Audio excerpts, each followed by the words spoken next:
বিচারাধীন 11 জন তৃণমূলের প্রার্থীর ভবিষ্যৎ দ্রুত নিষ্পত্তি করা হোক। কমিশনের নিয়ম অনুযায়ী ভোটার তালিকায় নাম না উঠলে প্রার্থী পদে মনোনয়ন দিতে পারবে না।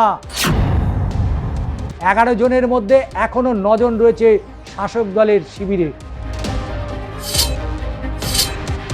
তারা কি বলতে চাইছে 24/7 কমিশনের আধিকারিকরা কাজ করছেন?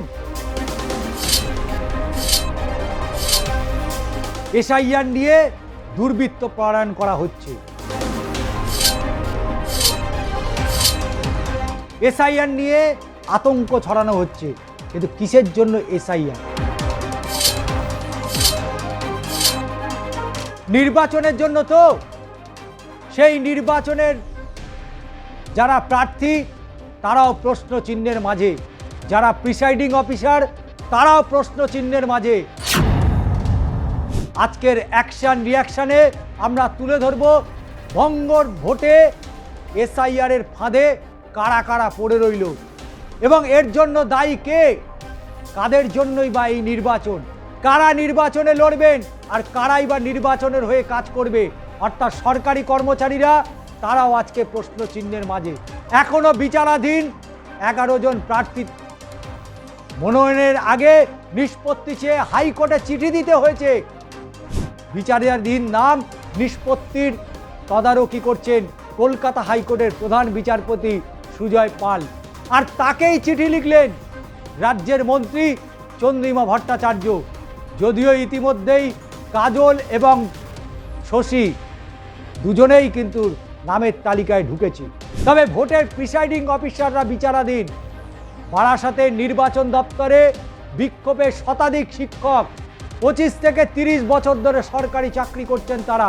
একাধিক নির্বাচনে প্রিসাইডিং অফিসারের দায়িত্ব পালন করার পরেও আজকে তারা প্রশ্ন চিহ্নের মাঝে বিচারাধীন হওয়ায় চরম ক্ষুব্ধ হয়েছেন। বিচারাধীন 11 জন তৃণমূলের প্রার্থীর ভবিষ্যৎ দ্রুত নিষ্পত্তি করা হোক। তারই মাঝে 2 জন মূলত বিচারাধীন থেকে বেরিয়ে আসতে পেরেছে। এক হচ্ছে কাজল শেখ, 2 হচ্ছে শ্যামপুকুর বিধানসভা কেন্দ্রের প্রার্থী শশী পাঁজা। স্বাভাবিকভাবেই রাজনৈতিক দলের প্রার্থীদের কেন বিচারাধীন অবস্থায় থাকতে হবে? বিস্তর ঝাড়াই বাছাইয়ের পর নির্বাচন কমিশন 2 দফায় অতিরিক্ত ভোটার তালিকা প্রকাশ করলেও নিজেদের নাম সেই তালিকায় দেখতে পায়নি। শুধুমাত্র সাধারণ ভোটার নয়, তাদের ভাগ্য এখনো ঝুলে রয়েছে। এই পরিস্থিতিতে সবচেয়ে বড় বিপুল ভোট যুদ্ধের প্রার্থীরা রয়েছে। কমিশনের নিয়ম অনুযায়ী ভোটার তালিকায় নাম না উঠলে প্রার্থী পদে মনোনয়ন দিতে পারবে না। আর সেই কারণেই মনোনয়নের আগে যাতে প্রার্থীদের নাম নিষ্পত্তি করে ফলাফল প্রকাশ করা হয়, সেই আর্জি নিয়েই হাইকোর্ট পর্যন্ত ছুটতে হয়েছে শাসক দল তৃণমূল কংগ্রেসকে, এবং সেখানে লিখিত অভিযোগ করা হয়েছে। এবং কেন এই ধরনের ঘটনা ঘটানো হচ্ছে, দলের তরফ থেকে 3 পাতার সেই চিঠিতে আবেদন পর্যন্ত জানানো হয়েছে বিষয়টি নিয়ে জরুরিকালীন পরিস্থিতিতে হস্তক্ষেপ করা হোক, হস্তক্ষেপ করুন প্রধান বিচারপতি। এই আবেদন ছিল কারণ এসআইআর এর পর বিচারাধীন 60 লক্ষের মধ্যে অর্ধেকের বেশি নামের নিষ্পত্তি হয়ে গিয়েছে। তবে সবটাই ধোঁয়াশা, আর অতিরিক্ত তালিকাও প্রকাশ হয়েছে, কিন্তু তারপরেও দেখা যাচ্ছে কোনো তালিকায় নাম নেই। এমন প্রায় 9 জন প্রার্থী রয়েছে। 11 জনের মধ্যে এখনও 9 জন রয়েছে শাসক দলের শিবিরে। এদের মধ্যে উল্লেখযোগ্য ছিলেন শ্যামপুকুরের প্রার্থী বিদায়ী মন্ত্রী শশী পাঁজা, বীরভূমের হাসান কেন্দ্রের প্রার্থী কাজল শেখ। 2 জনের নাম বিচারাধীন থেকে নিষ্পত্তি হয়েছে। এছাড়া উত্তরপাড়ায় কল্যাণ বন্দ্যোপাধ্যায়ের পুত্র দেগঙ্গা মুর্শিদাবাদে অন্তত 3 আসনের প্রার্থীর নাম বিচারাধীন তালিকায় রয়েছে। ইতিমধ্যেই রাজ্যের 2 দফা নির্বাচনের দিন ঘোষণা হয়েছে। 23 এবং 29 এপ্রিলে ভোট গ্রহণ পর্ব। প্রথম দফায় অর্থাৎ 23 এপ্রিল ভোট পর্বে যে প্রার্থীরা লড়ছেন তাদের মনোনয়নের শেষ দিন হচ্ছে 6 এপ্রিল। আর দ্বিতীয় দফায় কলকাতা সহ যাদের ভোট পরীক্ষা তারা শেষ 9 এপ্রিল মনোনয়নপত্র জমা দিতে পারবেন। এসআইআর এর পর বিচারাধীন 60 লক্ষের মধ্যে অর্ধেকের বেশি নামের নিষ্পত্তি হয়ে গিয়েছে বলে দাবি করছে নির্বাচন কমিশন। কিন্তু সেই দাবি কতটা ন্যায়সঙ্গত, সেই দাবি কতটা ন্যায়সঙ্গত? কারণ যে খসড়া তালিকাটা প্রকাশ করা হচ্ছে সেটা দিনের আলোয় স্বচ্ছতার সঙ্গে প্রকাশ হচ্ছে না, সেটা মধ্যরাতে পরপর দুবার যে খসড়া তালিকা প্রকাশিত হয়েছে সেটা মধ্যরাতে। কেন নির্বাচন কমিশন এত রাতে প্রকাশ করছে? তারা কি বলতে চাইছে 24/7 কমিশনের আধিকারিকরা কাজ করছেন? না, এর মধ্যেই মিশছে জল। তাই তৃণমূলের আর্জি,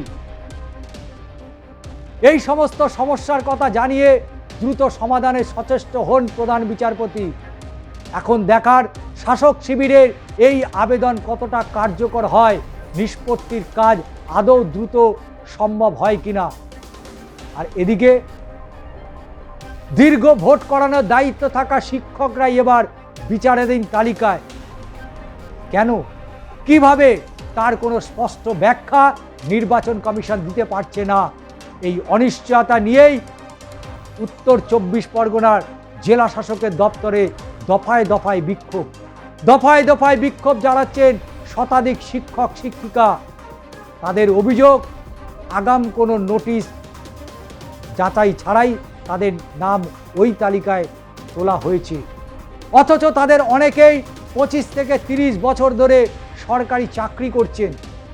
একাধিক নির্বাচনে তারা প্রিসাইডিং অফিসারের দায়িত্ব পালন করেছেন, নিয়মিত বেতন পান। অতীতের ভোটার তালিকাতেও তাদের নাম ছিল। তাই হঠাৎ এই অবস্থান বদলে যাওয়ায় বিভ্রান্তি বাড়ছে সেই সমস্ত প্রিসাইডিং অফিসারদের মধ্যে। তারা জানাচ্ছেন, কমিশনই আমাদের দিয়ে এতদিন ভোট করিয়েছে, আর এখন হঠাৎ করে সন্দেহ কেন, বুঝতে পারছেন না তারা। অন্যান্য শিক্ষক তারা বলছেন, ভোটের সময় আমরাই দায়িত্বশীল, আর তালিকায়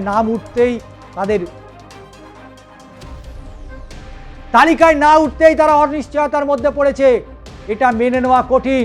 সবথেকে বড় প্রশ্ন, এই বিচারাধীন শিক্ষকদের ভবিষ্যৎ কি? তারা কিভাবে ভোটের কাজে থাকবেন নাকি বাদ পড়বেন তাও এখনো স্পষ্ট নয়। এদিকে শুক্রবার রাত 11:30টার পর কমিশনের দ্বিতীয় সাপ্লিমেন্টারি ভোটার তালিকা প্রকাশ করলেও এখনো স্পষ্ট নয় তাতে কাদের নাম যুক্ত হয়েছে, কারা বাদ পড়েছেন। কাজেই এখনো অপেক্ষা করতে হবে এই বিচারাধীন ভোটকর্মীদের। তাই স্বাভাবিকভাবেই জেলা শাসকের দপ্তরে নির্বাচন আধিকারিকদের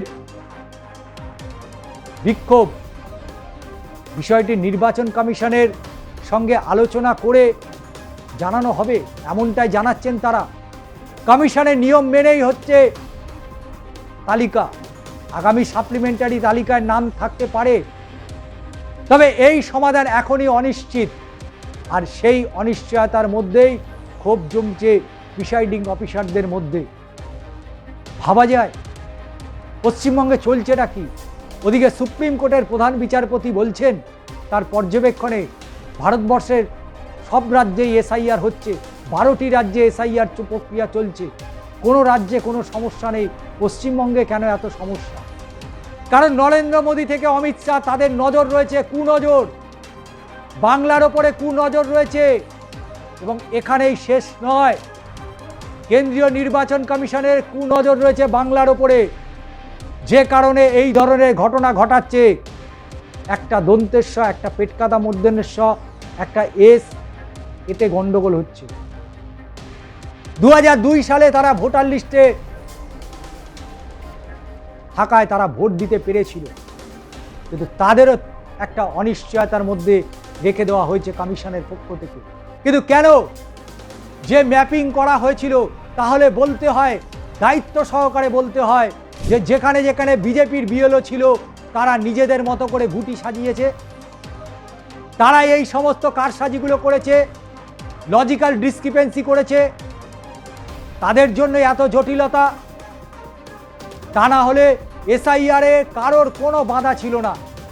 এসআইআর হতেই পারে, প্রতি 1 বছর অন্তর অন্তর হয় নয়, প্রতি বছর ধরে সংশোধনী চলে, তাহলে এবারের এসআইআরে এত ডামাডোল কেন? এত ডামাডোল এই কারণে, কারণ বিজেপির দিল্লির সরকার চাইছে বাংলা দখল করতে হবে যেন তেন প্রকারণে। বাংলার মানুষ অতটাই গাধা নয়, বাংলার মানুষ সুশিক্ষিত, তারা জানে এর জবাব কিভাবে দিতে হয়। তাই নির্বাচন কমিশনকে বগলদাবা করে বিজেপি যদি মনে করে বাংলা দখল করবে, আমি বলবো তাদের দিবা স্বপ্ন, এবং দিবা স্বপ্ন ভাঙবে ৪ঠা মে যেদিন ফলাফল প্রকাশিত হবে। লজিক্যাল ডিসক্রিপেন্সি, এটা এক প্রকার বাঁদরামো হচ্ছে, বাংলার মানুষের সঙ্গে বাঁদরামো করছে, আর এটা বাংলার মানুষ মেনে নেবে না। এর যোগ্য জবাব দেবে 23 এবং 29 তারিখে।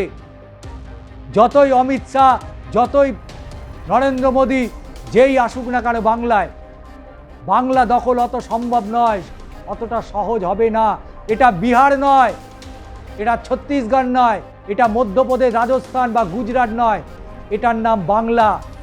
যে বাংলা স্বাধীনতার পথ দেখিয়েছিল, এটা সেই বাংলা।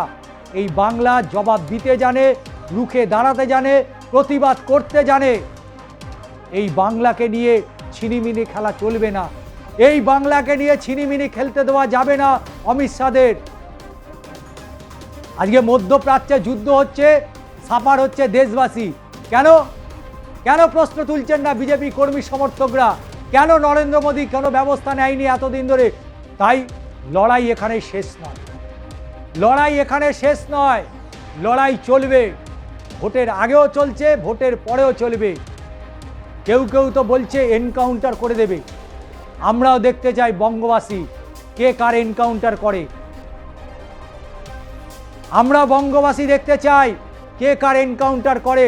15 বছরে মমতার তার কীর্তিকলাপের কথা বলছেন, 15 বছরে নরেন্দ্র মোদীর কীর্তিকলাপের কথা উত্থাপন করবেন না।